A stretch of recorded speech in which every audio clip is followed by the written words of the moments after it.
Hello there, everybody. I'm Mr. Game & Pie, and this is Let's Play Sonic 3D Blast! A nice game for the Sega Genesis. And, well, it was basically Sonic's first 3D outing. Here we go, folks. We will be starting a new game, of course. Flickies are mysterious birds. They live in another dimension and can travel anywhere through large rings. Robotnik learns about the Flickies. I will change the Flickies into robots and have them search for the Chaos Emeralds for me. Using the infinite power of the Emeralds, I can conquer the world. Sonic visits Flicky Island to see his friends, but the only thing he finds are robots. Robotnik made my friends like this. I must save them. Robotnik must be stopped. Sonic starts to defeat the enemies in order to rescue the Flickies who are trapped inside. Go, Sonic! You can warp through the big rings with the help of the Flickies. Chase after Robotnik and defeat his plans.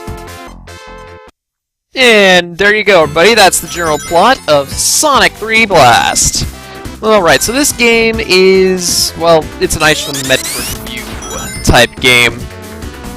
Originally, it was for the Sega Genesis, which is why we don't have something like Sonic Adventure as Sonic's first 3D, outing. They could only really do something like this, and unfortunately, you'll notice throughout the game that Sonic isn't particularly fast in this game. That's because they literally couldn't make him fast. The Sega Genesis couldn't handle levels being very big with this style, and on top of that, it just couldn't process everything fast enough. So, yeah, you won't be finding a lot of speed or anything like that in this game. Now, there was a remake of this game for, well, several systems, actually. I know that there was a version for the computer and a version for another Sega system. I can't recall exactly which system that was, though. I feel like it was the Dreamcast, but that doesn't sound quite right. But anyway, the differences between the different versions are, well, it really depends. The computer and, I'm just gonna call it the Dreamcast versions, are hardly different at all. The only difference is really the special stages. However, the difference between the Sega Genesis version and, well, these other versions are actually quite big. The general color palette for the stages is different, the music is different, and once again, the special stages are different. The special stages for the Saturn version are more akin to those found in Sonic 2. And speaking of the stages, we just got a Chaos Emerald. Now, the way that you get Chaos Emeralds in this game is you get 50 rings, and then you find Tails or Knuckles. They'll take all of your rings from you, regardless as to how many you had. I think I had like 60 or something whenever I talked to Knuckles, and he just took them all, even though we only needed 50. And, well, then they'll send you to the special stage, and in this game, special stages are pathetically easy. I mean, you saw me at the end there. I needed like 150, I had 270 something. And it doesn't really get harder. Not really, anyway. I mean, technically they do get harder. But never to the point that I'm gonna be, like, losing or anything like that. Chances are I'll get through. Actually, I've beaten this game, I don't know, maybe 3 or 4 times now, and I don't think I've ever lost a special stage. They're really just that easy. It's not a problem at all. Alright, now this is actually one of the few Sonic games where the spin dash is actually helpful. Mainly because Sonic doesn't have his homing attack yet. At least, not on a regular basis. Now I'll get into what I mean by that, well, whenever we see the thing that I'm really referring to. But, yeah, because of that, Sonic really needs to just either have a very precise jump, or just to roll into enemies. and I find that rolling into enemies is generally easier, so I go with that, typically. You can charge up your spin dash, like so, for probably your fastest movement in the game, or you can just press the spin dash button to quickly roll into a ball and collide with something. Alright, so it is possible to actually get 2 Chaos Emeralds in every level. Well, almost every level. They're like the last couple levels in the game don't have Sonic or well, Tails or Knuckles in them. But otherwise, you know, just 2 in every level.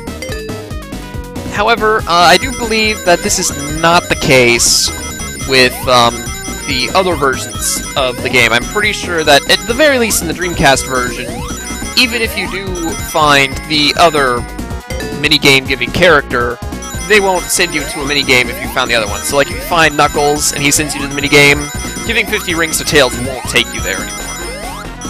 And that's just really annoying, because, I mean, the Chaos Emeralds aren't that hard to get anyway.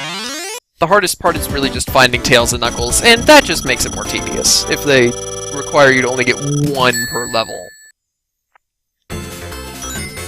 Now, this is probably one of the only Sonic games that even remotely play for score, and it's not even because I just want to get high scores on it or anything. You see, you're going to be finding various large rings throughout the levels. And whenever you jump at a large ring, you will deposit all of your flickies into it. And basically, the more flickies you have whenever you first touch it, the more points you get. And you can deposit flickies individually, like, you know, I have 2 right now. I could go up to the next big ring and just deposit these 2, and then deposit the next 3 later. However, I get a bigger point bonus if I deposit them all at the same time. So that's what I'm gonna do. Also, that makes the game remotely challenging. Because otherwise it isn't really that hard at all. It's pretty easy, actually. Now, these Sonic heads that I'm collecting, if you collect enough, they'll give you an extra life. That's really all there is to it. Sometimes you're going to need a certain number of flickies before you can actually reach it, because whenever Sonic reaches the height of his jump, each flicky goes a little bit higher. So having 1 flicky will allow you to grab something a little bit higher, having 2 will let you grab something even higher than that, and so on. Now, the way that you progress in this game is actually just defeat enemies, collect flickies, hit big rings, and then you can progress to the next area of the level, or on to the next level in general, if you've, you know, gotten all the other ones. It's not all that hard, as long as you don't get hit. Because you see, if you get hit, and you don't have a shield on, then you lose all of your rings, which, you know, as normal. However, you also lose all of your flickies. They'll get separated from you, and they'll start running all over the place. And that gets really annoying. Especially with some flickies that we see later. You see, the blue flickies, whenever you get hit, they'll chase after you. They'll actively try to get where you are. The purple flickies will just sort of wander around randomly, and they're not too bad because they're not all that fast. But we'll be seeing some more here in this level, actually, that get quite difficult. Yes, copious amounts of annoyingness. Now, just like in Sonic CD with its American and Japanese soundtracks, there are quite a few arguments as to whether the Sega Genesis or the Dreamcast version of the soundtrack is better. Honestly, I haven't heard a whole lot of the Dreamcast soundtrack. The only one I've really heard is the soundtrack for the second zone of the game, and I liked the Sega Genesis version more. So, yeah, I mean, I don't have a whole lot of experience with the other soundtrack, but from what I've heard of it, which is one song, I like this one more. Invincibility is probably more useful here than in most Sonic games, because, well, the goal of the game is to defeat the enemies. So being invincible and being able to just run straight through them is incredibly helpful. Now, in these early levels, you always want to keep your eyes open for various secrets. Well, I mean, I guess technically in every level you want to keep your eyes open for various secrets, but especially in these early levels when you don't have all the Chaos Emeralds yet.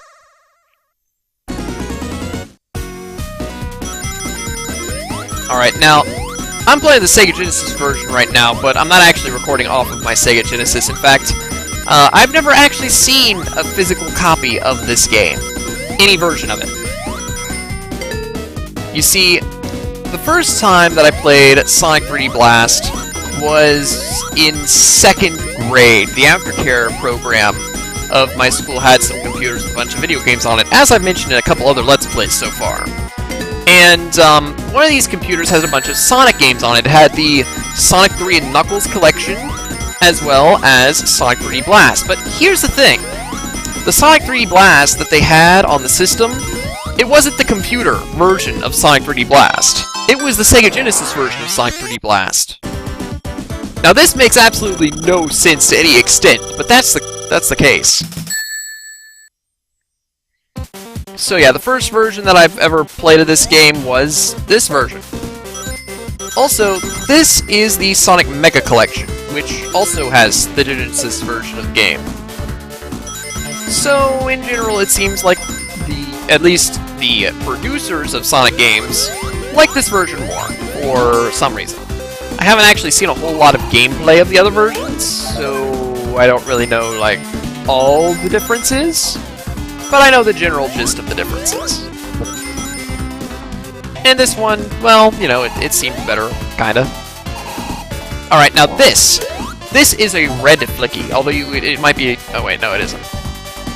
Oh yeah, by the way, I have a shield on right now, but because of the frame rate that my capture card records that, you can't actually see it. I'm just letting y'all know that that's what's going on there. But yeah, now I've got a red flicky, and if I get hit, that red flicky will jump around insanely. I think he homes onto you, but it always seems like he lands from his jumps a little bit further away from you. In general, he isn't going to land on you naturally. You're going to have to purposely ram into him.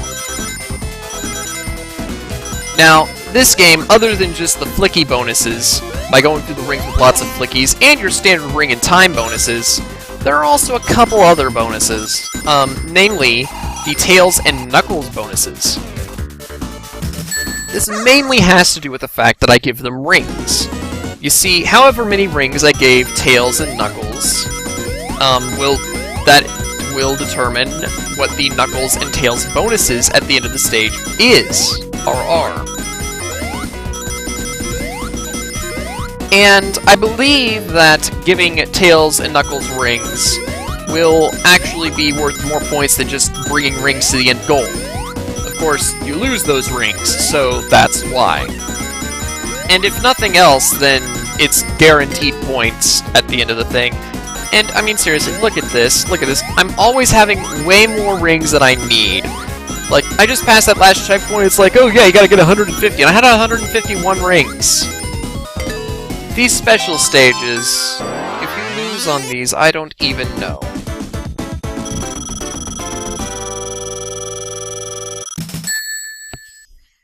So yeah, that blue emerald was particularly shiny, actually. Something that I've always just sort of found interesting about this game.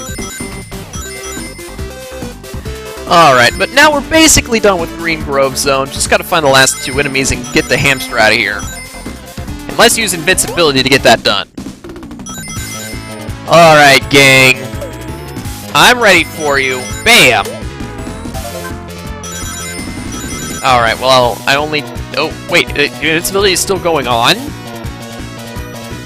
This invincibility seems to be lasting longer than normal. There we go. And I'm out of here. Oh wait, no, there's still one more section of the level to go. Let's rock it! Whoa, spike ball! Alright, well at least I didn't have any flickies on me, that would have been annoying. Yeah, just random spike balls. It's kind of a similar situation to Sonic CD. You see, in Sonic CD, to get good futures in that game, and thus get a good ending, you'd have to go to the past and find a machine to destroy all the enemies. Destroying that machine would, well, it would destroy all the enemies, and it would give you the good future. So what they had to do is basically make it so that each level was still difficult, even if all the enemies were defeated. And thus they had a lot of random traps and stuff, spikes, and other assorted things that can kill you, even if it's not an enemy. This game is in a similar boat. Since you already have to destroy all the enemies, they need to make sure that it's still at least somewhat difficult once they're all gone. Granted, it's still not that difficult. I mean, well, not in this level anyway. But it's there. Alright, now this shield. You'll notice that by pressing the jump button at the same time, I launch myself downward. That is this game's homing attack. Whenever I have that orange shield on, by double jumping, I home in on enemies. It's not something that you can use to propel yourself forward like it is in future games, but it's something, at least. Alright, now this... Here we have the first Dr. Robotnik boss of this game. All the Dr. Robotnik bosses in this game are actually pretty easy. It's just, hit the glass.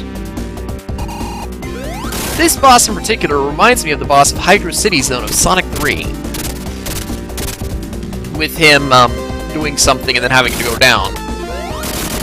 And, yeah, that boss was easy. Sonic got through Act 3. And that's it. I've been Mr. Game & Pie, and I'll see you next time. Goodbye, everybody.